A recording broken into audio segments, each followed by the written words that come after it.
Bonjour à tous, je suis très heureux de vous retrouver pour cette nouvelle semaine dans Outre-mer le Mag. Au programme aujourd'hui, des traditions, des destins, des paysages grandioses et bien sûr de la découverte des territoires ultramarins. On n'oublie pas, ceci dit, la gourmandise avec Sanji. Bonjour Sanji. Bonjour Brice. Alors je suis sûr que tu vas nous épater encore aujourd'hui avec une recette simple à faire à la maison mais surtout gourmande. C'est l'idée, effectivement Brice, aujourd'hui une recette qui va épater la galerie. Ce sont des pois rôtis à la fourme d'Ambert et gratinés au miel de litchi de la Réunion. Et un côté sucré-salé, oui, que j'adore d'ailleurs. Je sais. Côté rencontre, nous allons plonger dans les eaux de la Nouvelle-Calédonie. Notre invité fait partie de la fondation Tara et nous aborderons avec lui la protection des espèces sous-marines. C'est André Abreu qui nous rend visite aujourd'hui. À tout à l'heure André. En attendant, dans Outre-mer le Mag, nous irons en Guadeloupe. Préparez-vous à danser grâce à Océane. Elle fait partie du seul groupe punk des Antilles, rien que ça. Puis direction la Polynésie et plus précisément le lagon de Rangiroa. Nous partirons à la recherche du trésor de l'océan, la perle noire. Mais pour commencer cette émission, cap sur la Réunion, sur la côte ouest de l'île. L'étang Saint-Paul est une zone humide classée réserve naturelle, un refuge pour de nombreuses espèces qu'il faut protéger à tout prix.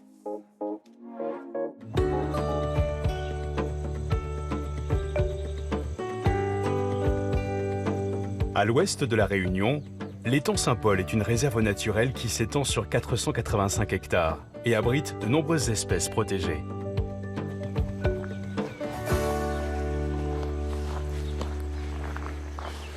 On est sur un réservoir de biodiversité, particulièrement pour la faune aquatique, et un réservoir qui sert des services écosystémiques majeurs pour l'ouest de l'île. Cette plante qui est là est une plante à fleurs aquatique. Elle s'appelle Stuckenia pectinata. Et la plante en elle-même est en danger critique d'extinction et protégée à l'échelle locale.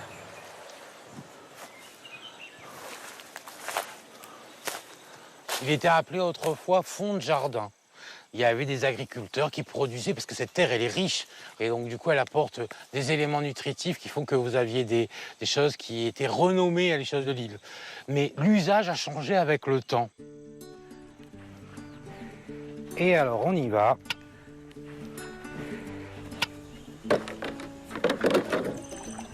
Le principe de base sur la réserve, c'est d'être lent, contemplatif, pour avoir une chance de voir quelque chose. Donc là, nous descendons vers la mer. Et là, on a une eau qui est saumâtre.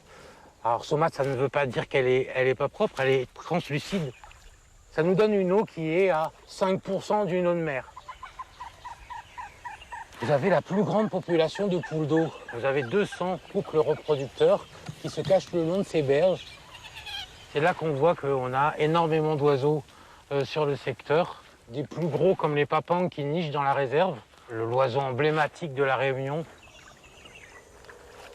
Vous voyez les plantes qu'on voit par petits patchs là.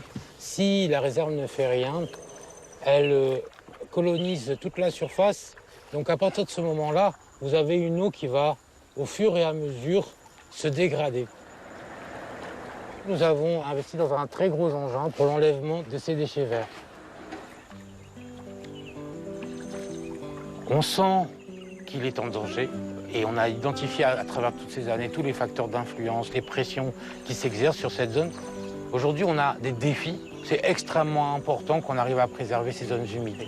La réserve de l'étang a beaucoup avancé ces dernières années et nous avons encore beaucoup à faire.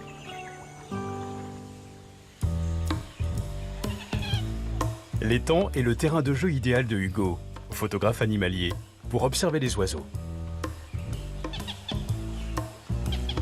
Ne pas faire de bruit, ne pas se faire remarquer et bien sûr respecter le cadre de vie des animaux. Là, on entend bien la poule d'eau. Il y a quelque chose qui se passe entre nous et l'animal, c'est absolument fabuleux. Voilà, on a ma photo. Je suis bien content. À l'étang Saint-Paul, bien entendu, on peut retrouver le papang, donc, qui est une espèce endémique. Hein. C'est un busard, le busard de Maillard. Il reste environ 200 couples à La Réunion. C'est vraiment quelque chose d'assez exceptionnel aussi, parce que c'est vrai que on n'en voit pas souvent. Quand on photographie, il se passe quelque chose et c'est dur de l'avoir. Hein.